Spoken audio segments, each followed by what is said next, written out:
On today's Locked On Thunder podcast, we're diving into the Oklahoma City Thunder taking on the Milwaukee Bucks and falling in double overtime. SGA drops in 39 points, and the Thunder barely lose this game after some questionable calls by the officials. We'll talk SGA, we'll talk Josh Giddey, and Poku popping in this one on today's Locked On Thunder podcast on the Locked On Podcast Network, your teams every day. You are Locked On Thunder, your daily Oklahoma City Thunder podcast. Part of the Locked On Podcast Network, your team every day.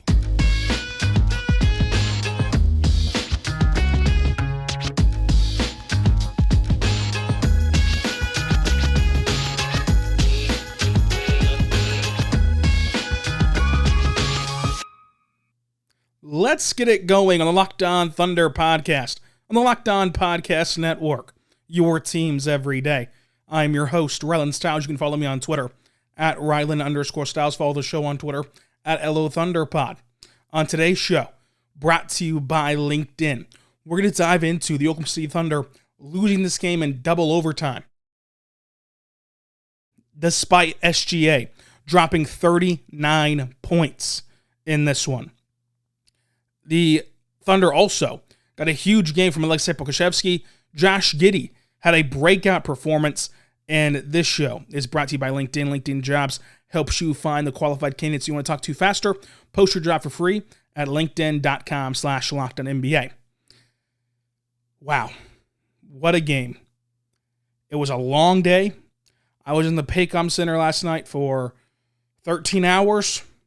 Here recording this podcast at 2 a.m., still having to battle through a cough, which is just making it tough to talk to myself for 30 minutes, but I'm doing it for you, the listeners, so you're welcome, or I'm sorry, because it's going to be hard to suffer through due to the cough. But this game was incredible, and there are so many different avenues to go down. We're going to talk about a wide range of topics, from the refs to Pokusevski to SGA, Josh Giddey.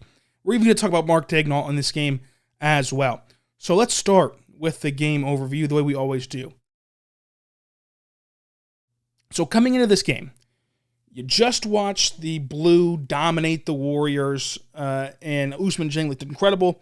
And then the Bucks in the middle of that game announced that Giannis would be out tonight. So no Giannis, no Chris Middleton, no Drew Holiday, no Joe Ingles, no Pat Connaughton. Like, these are not the contending Bucks, right? These are not the 9-1 Bucks. And the Thunder were only missing Chet Holmgren, of course, but then they were also missing Jalen Williams, Ousmane Dieng, Eugene Omoruyi, and Lindy Waters. So they were all playing in the G League, and they'll all play again tomorrow besides Eugene Omoruyi. So the Thunder starters were SGA, Josh Giddey, Lou Dort, Pokusevski, and Jeremiah Robinson-Earl. However, Jeremiah Robinson-Earl only played 12 minutes. The real five that had the most minutes, the five most minute getters, were SGA, Josh Giddey, Lou Dort, Pokusevski, and Tre Mann. The biggest story right now around this game has to be the officiating. Between the lob play with 0.6 seconds left in overtime that had the foul on Lou Dort, between the Mike Muscala illegal screen, the confusion on the block charge continuation play, just an overall really odd and bad game from the officials. Now, we'll see if that bad game eye test matches the last 2-minute report tomorrow afternoon, but watching it in real time, it just did not look like a well-officiated game. And after the game, Mark talked about it, mentioned that, some of the administration stuff was more concerning to him than the judgment calls like the foul on Lou Dort. It was more so the inadvertent whistle. It was more so the not keeping track of the bonuses properly. It was those kind of things that bothered Mark more so than these judgment calls. But overall, from top to bottom, just a really weird officiated game. And the Thunder do lose this game, and we'll talk about how they lost it coming up. But let's talk about some individual performances first. Aleksej Pokusevski gets 2 first-half blocks, has 11 first-half points, 2 for 2 from 3 in the first half. And he finishes with 17 points, 9 rebounds, 2 assists, 2 steals, 2 blocks. He shot 57% from 3 by going 4 for 7. He shot 54% from the floor. And yet, you have to feel bad for him because he had this great game, but the only thing people will cling to is, on what looked like the last possession, of course did not end up being the last possession, but what looked at being the last possession at the time, it was Poku airballing a clutch 3 where SGA doesn't get a touch, and you're just left beside yourself. And yes, you want SGA to touch the ball in that possession. You want SGA to be the one taking that shot. But that should not negate how good Pokusevski played.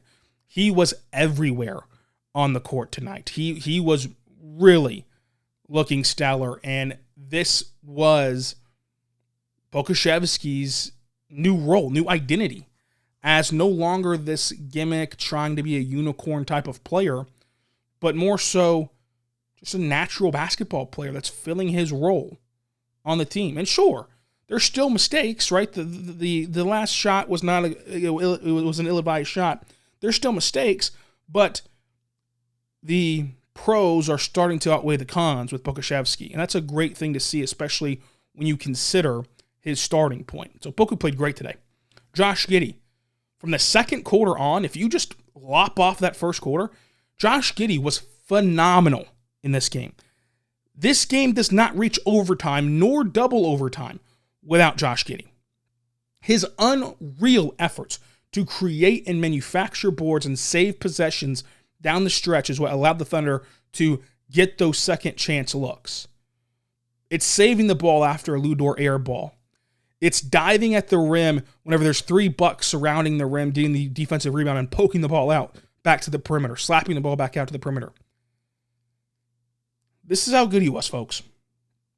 18 points, 15 rebounds, 6 assists, only 1 turnover, only 1 foul. Remember, much bigger team in Milwaukee than Oklahoma City has, and still only 1 foul. And to put all that in perspective, he was so efficient that, remember, he missed at least 2, I think 3, but I'm going to say 2 because I know for 2 for sure. He missed at least 2 bunnies early on in this one.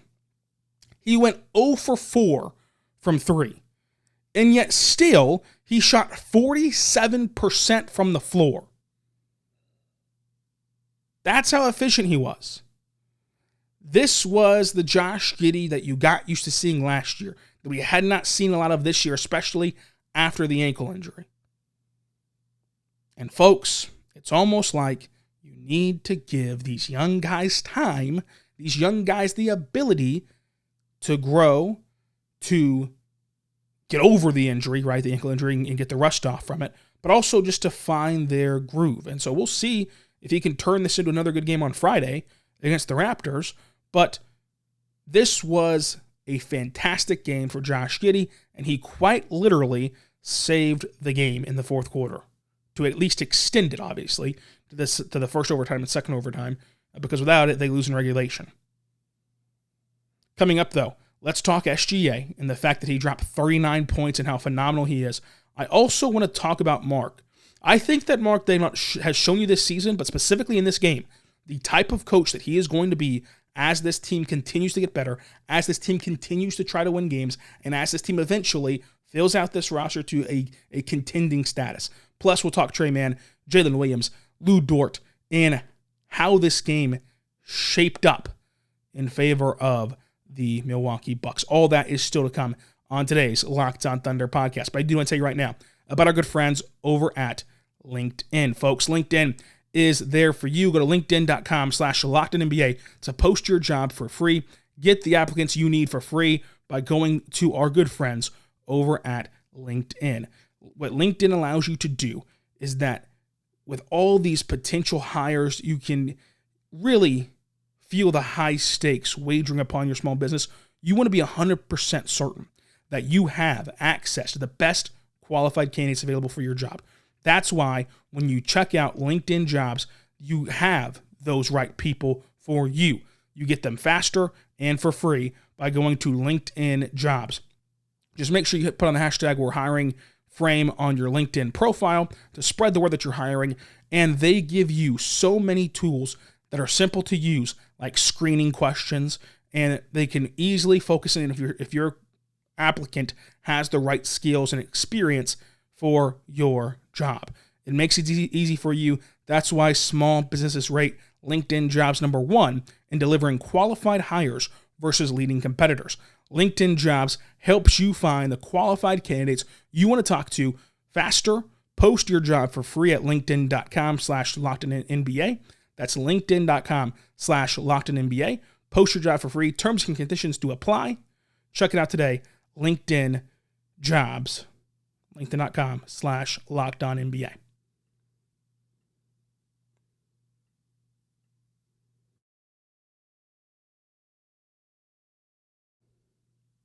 We are back on the Locked On Thunder podcast, on the Locked On Podcast Network, your teams every day.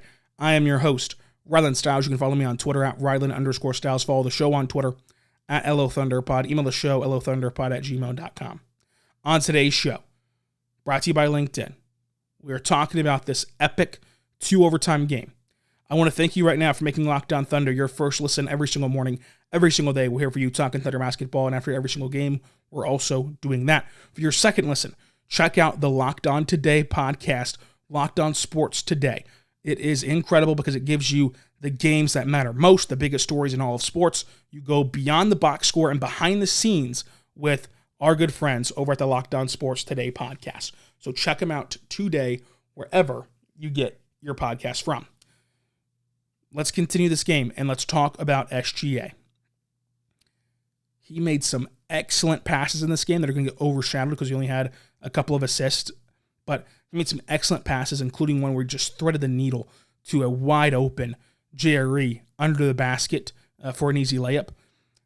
I also want to talk about this point before we get into like all the glitz and glamour. SGA picked up his 4th foul at the 8:40 mark in the third quarter. And yet, Coach Mark Daigneault let SGA play with 4 fouls. And in that, SGA did not pick up his 5th foul until overtime.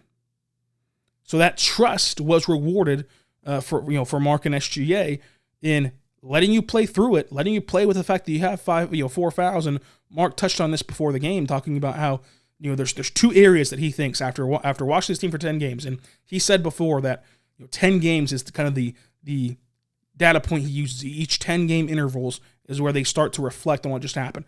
He said that the 2 areas that he thinks are going to, what he was getting at was regress, was the amount of turnovers that they are forcing. They're forcing an abnormal amount of turnovers. They're still going to force a lot of them, but not to the dramatic extent it's been 20 turnovers a night or whatever it is. It feels like anyway. And he does not believe that the Thunder are going to foul as much as they are fouling right now. I mean, it's every night. Lou Dort has 4 every night. SGA is 4, 5, whatever, fouling out. Like every night, the Thunder are in foul trouble with their key guys. He thinks that that's going to calm down eventually. It didn't calm down in this game yet, but still, showing that trust and faith in SGA to play through it was a big deal for me. Of course, the biggest play of the game was the step-back 3 that looked like it would have been a game winner with 0.6 seconds left in overtime. But the step-back 3, incredible finishes. He went 2 for 5 from 3, shot 54% or 52% from the floor, finished with 39 points, 5 assists, 5 rebounds, 2 blocks, and went 11 for 13 from the line. SGA is just incredible, and SGA is an all-star. He's playing like an all-NBA player, MVP player. Let's see if he can continue that. But in general, he's going to for sure make the all-star team. He's going to be for sure be in Salt Lake City here in the wintertime. I might have to ask David Locke if he can fly me out there, so maybe land on his couch for a little bit and watch SGA play in the All-Star game. Who knows? But before we get all over the hill on that, SGA had a question asked to him after the game about how you address the team. And it sounds kind of, when it first hits you in the mouth, it's like, whoa, how does SGA address the team? He's 24 years old. Yeah, he's 24 years old. He's also been in Oklahoma City for 5 years now. 4 years now. He's also the veteran leader, the max contract guy, the best player on the team. He's the guy. And so how do you address a team? How do you address a team after you lose in double overtime in a game that everyone feels like you should have won. And he said, look, there's 71 more. You just got to keep on, pushing through. I think that message was good to hear from SGA, and it was clear that the losses sting, and it stung all the players. Like it's always a different vibe after losses in the press conference room, but there are still some things to grow from this. I think that one thing that we've learned from this, just as observers, is Mark's coaching style. I believe that Mark Daigneault is going to be the head coach of this team as they get back to the playoffs. I believe that the next time this team's in the playoffs, he will be on the sidelines. I believe that Mark is the best pure basketball coach the Thunder have ever had. He doesn't have the fancy players, right? He doesn't have Russell Westbrook, doesn't have Kevin Durant, doesn't have James Harden, doesn't have Paul George, doesn't have Steven Adams. He doesn't have those kind of players. But pound for pound as a basketball coach, if you put him retroactively on those teams will be better. If you put those coaches, Scott Brooks, PJ Carlesimo, Billy Donovan, you put those coaches with this team is worse, especially defensively. So, I say that to preference this with, I believe in Mark Daigneault. I know that a lot of people are hesitant to buy in on him for some reason and wonder if maybe he's just a developmental coach and then they hire a real guy once they get competitive. No, I think that he is their guy. I think that it's rightfully so. We've seen, even in these seasons where it's been more developmental focused, I think that we've still seen signs of him being a really good coach. Now, sadly, in the way that we work in the media, as we're all a part of it, we don't give coaches credit until they do it in the playoffs. Like Nick Nurse, for example. Nick Nurse surprised everyone when he burst onto the scenes, won the finals in 2019. He was doing those same things in the regular season. He was doing those same things in the G League, whenever he won the G League championship as well. We just don't acknowledge it or even try to analyze it most of the time until the playoffs happen. But I think that what Mark did in this game was he showed you, and he's in this whole season, he's shown you how he's going to coach. He's not going to be a guy that sits on his hands and just hopes that these guys figure it out. Oh, we've got to roll the ball out there, let them play. Let the superstars play. Let's see what happens. He's not going to do that. He's not going to just sit on the bench, hand it on his lap, head in his hand. Oh, shucks, can Kevin Durant bail us out? Oh, I don't know, Russell, just try your hardest. He's not going to do that. He's going to exhaust every resource that he has to maximize every player on this roster. He played 12 guys in this game, which is every single player that was in uniform. There's not a single guy in uniform that did not play. He tried everything defensively. Man-to-man, blitzing the pick and roll, switching everything, box and one, 3-2 zone. Like, he did more switching of coverages in this game alone than most teams do in a month. He played offense-defense with Kenny Hustle and Trey Mann. He called a timeout less than a minute into a quarter, which is a common trend for him. I think that it's been very clear throughout this first 3 years of his career, he's not going to be somebody that just is passive or is just sitting around doing nothing. He's going to try to find ways to be aggressive and to maximize his roster. And it's fun to watch. It's fun to watch him coach. I mean, the out of timeout plays are fantastic for him. Now, of course, Josh Giddey plays a big role into that because he's a great inbound passer, but the two have to work together, obviously. You can't have one without the other. The cutting from Lou Dort is drawn up by Mark Daigneault, presumably, right? So what we've seen from him, though, I think is going to show you what you can expect when this team is playing in a playoff series, where they're going to try everything that they can and see if it'll actually work, see if it'll actually get the job done. So I just wanted to point that out before we go any further. I thought that this game really showed kind of what his MO will be about moving forward as the head coach of the Thunder. We'll talk more about this coming up, but first, I want to tell you right now about our good friends over at BetOnline. BetOnline is incredible, folks. It is your number one source for daily sports betting, odds, lines, props, news, scores, info, podcasts, articles, previews, whatever you need. They have it over there at BetOnline. It's where the game starts. They have football, both pro and college. They have basketball, both pro and college. Soccer, World Cup, esports. They have baseball for prop bets on who Aaron Judge will sign with if you're a big baseball fan. They have everything you need, MMA, boxing, horse racing, all that fun stuff. You can go right now. It's this easy. BetOnline.net, Sportsbook. Then when you go to the Sportsbook, you go on down to basketball and boom, you can start to bet on college basketball or NBA basketball of your choosing. You can also bet on NBA draft stuff already. So who will be the first overall pick? Obviously, Victor Wembanyama is a huge favorite, but surprisingly, Scoot Henderson has longer odds than the field at the first overall pick. So you can go over there, bet on that kind of stuff at betonline.net. Check it out, explore the site, see what you like, see what you want to bet on, and check it out today. BetOnline, your online sportbook experts.